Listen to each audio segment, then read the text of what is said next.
Men, pasuyo nga ng martilyo, men. Yan, martilyo. Tanong mo ito, para kang bus ah. Ginagawa yung tao, okay. Ito naman, nakikisuyo lang. Sa construction, hindi talaga mawawala yung makikisuyo ka sa katrabaho mo o mag-uutos ka para lang iabot yung gamit mo. Pero yan din yung pinagmumula ng hindi pagkakaunawaan. Aabalahin mo sila, may ginagawa sila, uutusan mo lang para lang sa gamit mo. At para maiwasan ang ganyang pangyayari, dito ngayon papasok ang ating hardened holster or tool bag. Isukbit mo na lahat ng gamit mo at pag meron ka nito, hindi ka na makakaabala sa katrabaho mo.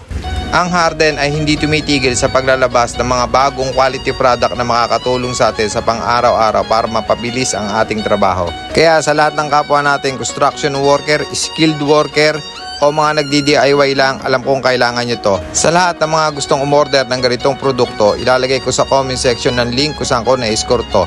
Harden, subok na matibay at maaasahan, kaya sa Harden ka na para hindi sayang ang pera.